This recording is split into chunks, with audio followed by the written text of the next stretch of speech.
Now, the EV sales are out for November. I say sales. The EV registrations are out for November, and they've seen a massive increase. And this caused some milk floaters to be incredibly smug today and ask me and my good friend Jeff Buys Cars if we still feel relevant. Yes, very much so.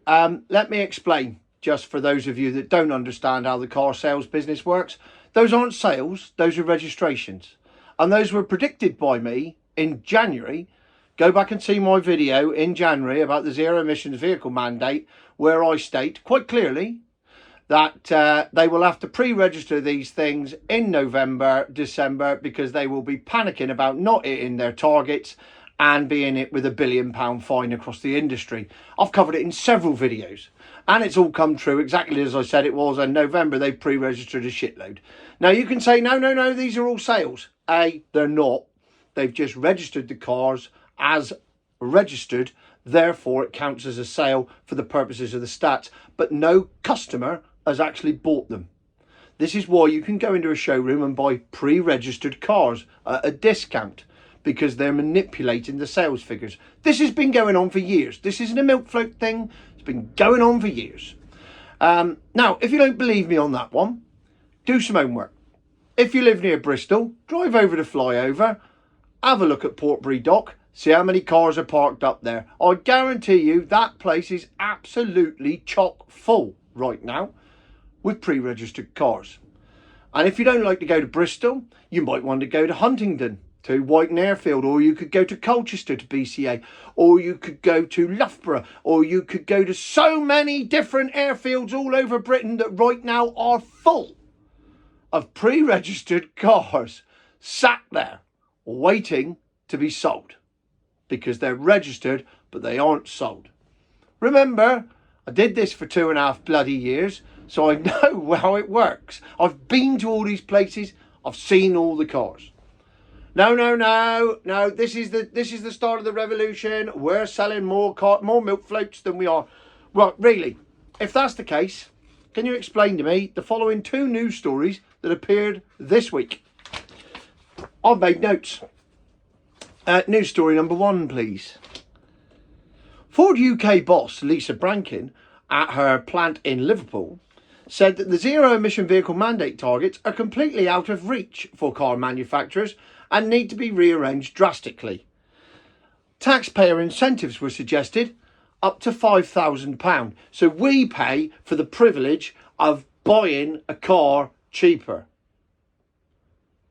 Not the car manufacturers, not the government, us. So we pay so we can get cheaper cars. Yeah, stick with that one. Now, interestingly, she says that the main problem is, and I quote for you milk floaters out there, and I quote, the main problem is customers don't want them. Lisa Brankin, Ford UK boss. Her words, not mine. I repeat, customers don't want them. But how can this be true if they're selling to money? Because they're not. Customers don't want them. Now, all right, that's just Ford, the biggest retailer in Britain of cars. Don't worry about them. They're irrelevant. They're irrelevant. Let's see what Volkswagen have got to say on the subject, shall we? Remember, Volkswagen are part of Volkswagen Audi, the VAG, Volkswagen Audi Group.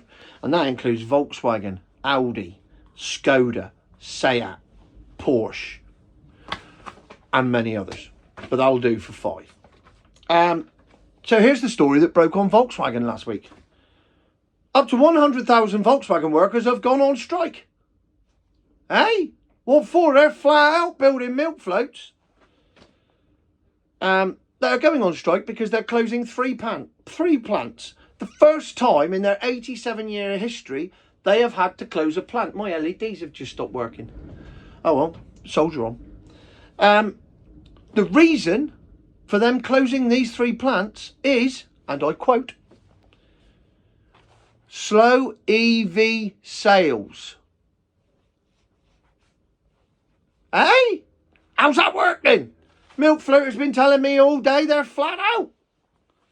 And I quote again, the reason for the slow EV sales is, according to Volkswagen Group, lack of customer demand. Hey! No, hang on. Why did Volvo say that they were going to cut back from going 100% electric? Oh, that's right. Lack of customer demand. That's weird, isn't it? It's weird. It's almost like people don't want them. They don't want them forced on them. They don't like them. They're not having them. And the motor manufacturers have realised this.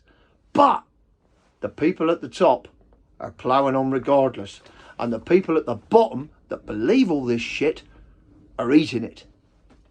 Now, I personally, I'm not surprised at all that Volkswagen are struggling with sales, because I've done several videos. I even interviewed myself in the Volkswagen T-Roc, but I couldn't find that video the other day when I went through my videos. I did find the day I drove a Golf E. And I did find the day that I did one of my many videos on the VW ID3. One of the worst cars ever, and the biggest insult to Golf there has ever been, apart from the Golf E. And I've also driven the 4 and 5. And they are collectively all shit. All boring, dull, crap things. All the videos are there. They're all on YouTube. You can see it all for yourself. You can see the outsides. You can see the insides. I go to charging stations. I'll show you the range. I do all of it. And they're crap. And right now, my biggest video on Facebook, with about 250,000 views, is of the VW ID3 in Strensham Services, I think I am. Could be Strensham. Or it could be Stafford Services. Maybe it is on the M6. Yeah, I think it is on the M6. Either way, I then drove onto the motorway and developed Stockholm Syndrome, which is one of the videos I've just shown you, because I was stuck there for so long in a milk float. The only thing it is useful for, in a traffic jam, on a tepid day. Not a cold day, because you have to put the heaters on, that's no good. And not on a warm day, because you have to put aircon on, that's no good. It was a tepid day, so it was okay. So there you have it. Sales aren't increasing. Registrations are increasing. The number of milk floats in airfields is increasing. But actual sales aren't. And that's not me. Not me. Not Tone thick as mints, don't know what he's talking about. He's just anti-EV. No, not me. That's the manufacturers themselves saying that. And I expect a manufacturer very soon to come on my telly, not my telly because I don't watch mainstream media, but I'll get it off X, and say the following words. Future, my arse.